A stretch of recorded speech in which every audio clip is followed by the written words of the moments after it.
आपण पाहत आहात सत्याची बाजू मांडणारं हक्काचं न्यूज चॅनल M24 तास। सांगलीची क्रीडा पंढरी की मद्यपींचा अड्डा? शिवाजी महाराज स्टेडियमची दुरवस्था पाहून सांगलीकर संतप्त। एकीकडे ऑलिम्पिक पदकाचे स्वप्न पाहणारे हजारो तरुण खेळाडू आणि दुसरीकडे प्रशासकीय उदासीनतेचा पडलेला ढिगारा। सांगलीची शान असलेल्या छत्रपती शिवाजी महाराज स्टेडियमला सध्या अवकळ आले असून हे मैदान खेळाडू घडवण्याऐवजी मृत्यूचा सापळा बनत चालले आहे।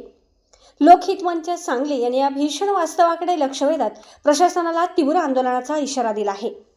स्टेडियममध्ये पाऊल ठेवताच खेळाच्या वातावरणाऐवजी भीती आणि अस्वच्छतेचे दर्शन होते।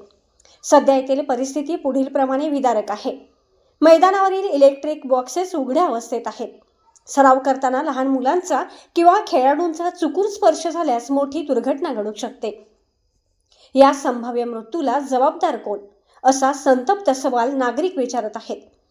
स्टेडियमच्या संरक्षक भिंतींची पडझड झाल्याने सुरक्षेचा प्रश्न ऐरणीवर आला आहे। यामुळे मैदानावर कोणाचेही नियंत्रण राहिलेले नाही।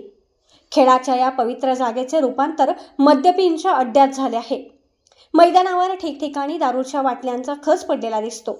रात्रीच्या वेळी हे मैदान मद्यपींचे आश्रयस्थान बनत असून खेळाडूंना सराव करणे कठीण झाले आहे। ज्या मैदानातून आंतरराष्ट्रीय खेळाडू तयार व्हायला हवेत तिथे आज घाणीचे साम्राज्य आणि जीवघेणे धोके आहेत। ही सांगलीकरांसाठी शरमेची बाब आहे। लोकहित मंचचा प्रशासनाला निर्वाणीचा इशारा। प्रशासकीय उदासीनतेच्या वाळवीने ग्रासलेल्या या स्टेडियमच्या दुरुस्तीसाठी लोकहित मंचने आक्रमक पवित्रा घेत पडलेली संरक्षक भिंत तातडीने बांधून मैदान सुरक्षित करावे। उघडे इलेक्ट्रिक बॉक्सेस त्वरित बंदिस्त करून खेळाडूंचा जीव वाचवावा। मैदानावर मद्यपींचा वावर थांबवण्यासाठी कडक सुरक्षा व्यवस्था आणि नियमित गस्त तैनात करण्याच्या प्रमुख मागण्या केल्या आहेत।